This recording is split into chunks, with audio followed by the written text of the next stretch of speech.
उत्तर शेषावस्था या पूर्व बाल्यावस्था की विशेषताएं देखिए।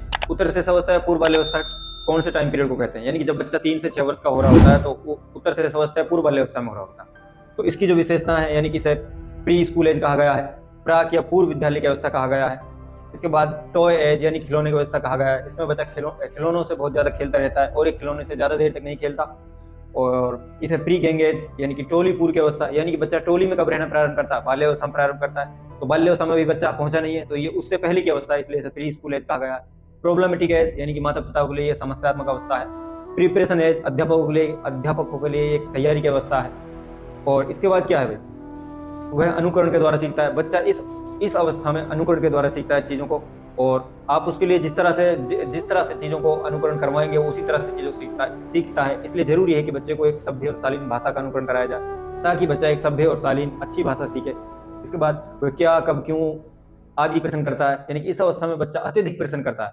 इस अवस्था में बच्चे के अंदर उत्सुकता, जिज्ञासा यानी कि क्यूरियोसिटी बहुत अत्यधिक होती है, यानी कि बच्चा हर चीज के बारे में जानने के लिए उत्सुक होता है। अगर आप उसके लिए खिलौने लाएंगे तो उसके बारे में वो आपसे पूछता है कि पापा ये किसने बनाया, कहाँ से आया, इसका क्या करते हैं, ये कैसे चलता है। इसलिए कुछ मनोवैज्ञानिकों ने इसे अन्वेषणात्मक अवस्था यानी कि एक्सप्लोरेटरी एज यानी कि खोजकारी अवस्था कहा है।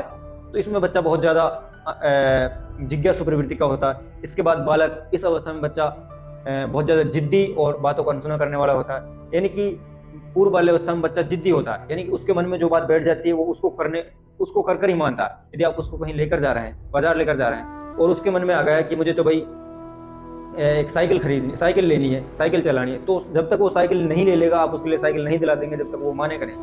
बातों को अनसुना किस प्रकार करता है, यानी कि बच्चा खेल रहा होता है, जैसे बच्चा खेल रहा है और अगर उसकी माता जी उसके लिए आवाज लगा रही है तो इस तरह बिहेव करता है जैसे उसको सुनी नहीं रहा होता, जबकि उसको सुन रहा होता है, पास में ही बैठा होता है। तो बातों को अनसुना करता है। ये भाषा अर्जन के लिए संवेदनशील चरण होता है, यानी कि इसमें बच्चा भाषा का अनुकरण करता है, भाषा सीखता है बच्चा। तो इसलिए जरूरी है कि बच्चे को सही, अच्छी और सभ्य शालीन भाषा का उपयोग किया जाए उसके साथ बात करने में, ताकि वो खुद भी देखिए जिन चीजों का आप उनसे बात करेंगे उन्हीं का अनुकरण करता है और अनुसरण करता है, तब जा करके सीखता है। तो जिस तरह की आप उसके लिए लैंग्वेज का इस्तेमाल करोगे वो भी उसी तरह की लैंग्वेज सीखेगा।